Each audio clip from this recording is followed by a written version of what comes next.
அனைவருக்கும் புத்தாண்டு நல்வாழ்த்துக்கள். இன்னைக்கு ஒரு விஷயம் வந்து நான் தெரிஞ்சுக்கிட்டேன். ஆக்சுவலாக எனக்கு முன்னாடி ஒருத்தர் பாருங்கள், இந்த வீடியோவில் வந்து எனக்கு முன்னாடி ஒருத்தர் வந்து ரொம்ப வேகமாக நடந்து போயிட்டு இருக்காரு.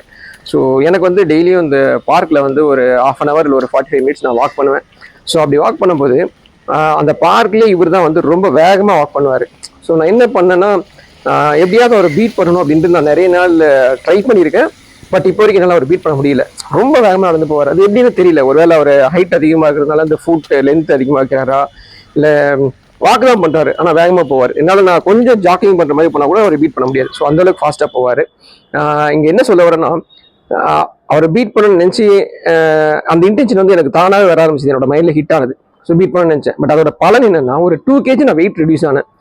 ஸோ என்ன சொல்ல வரேன்னா, நம்ம பாசிட்டிவான ஒரு பீப்புள்ஸ் கூடவே நம்ம வந்து பாசிட்டிவாக திங்க் பண்ணுற peoples and then positive thoughts இருக்கிற பீப்புள்ஸ், ஸோ அவங்களோட சேர்ந்து நல்ல விஷயங்கள் செய்யக்கூடிய ஆட்கள், ஸோ இவங்களோட சேர்ந்து நம்ம ட்ராவல் பண்ணோம் அப்படின்னா நமக்கும் அந்த இன்டென்ஷன் வரும். முன்னாடியெல்லாம் வந்து சொல்லுவாங்க தெரியுமா, நீ அவன் கூட சேர்ந்தா அப்படிதான் இருப்ப, நீ இவன் கூட சேர்ந்ததுனால நீ இவ்வளோ பெரிய ஆள் ஆகிட்ட அப்படின்னு சொல்லுவாங்க, வார்த்தையில கேள்விப்பட்டிருவோம். பட் அது உணர்வுபூர்வமாக நான் வந்து ஃபீல் பண்ணேன். ஒரு 2 months வாக் பண்ணேன்னு வச்சுக்கோங்களேன். இது வரைக்கும் என்னால் பீட் பண்ண முடியல. அதே சமயம் நான் வாக் பண்ணும்போது ஒரு சின்ன பையன் ஆக்சுவலி என்னை எப்படியாவது என்ன பீட் பண்ணிடணும், நான் வாக் பண்ணோம், பீட்டும் பண்ணோம்.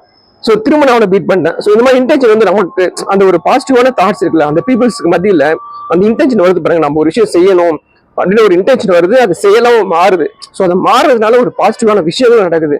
ஸோ இந்த மாதிரி நீங்களும் வந்து ஒவ்வொருத்தரும் இந்த பாசிட்டிவ் தாட்ஸ் இருக்கிற பீப்புள்ஸ், பாசிட்டிவாக செய்யக்கூடிய நினைக்கிற பீப்புள்ஸ், ஸோ இந்த மாதிரி பீப்புள்ஸோட கனெக்ட் ஆகுங்க. ஸோ கரெக்டாக அவங்களோட ட்ராவல் பண்ணணும் ட்ரை பண்ணுங்க. ஸோ நல்ல விஷயங்களை லேர்ன் பண்ணிட்டு டுகெதர் நம்ம ட்ராவல் பண்ணுறோம். டெஃபினட்டாக ஒரு விஷயத்தை நம்மளால மேக் பண்ண முடியும். ஸோ இது நான் உணர்வுபூர்வமாக ஃபீல் பண்ண ஒரு விஷயம். ஸோ அதனால தான் நான் வந்து இதை உங்களுக்கு ஷேர் பண்ணிக்கணும்னு நினைச்சேன். நன்றி.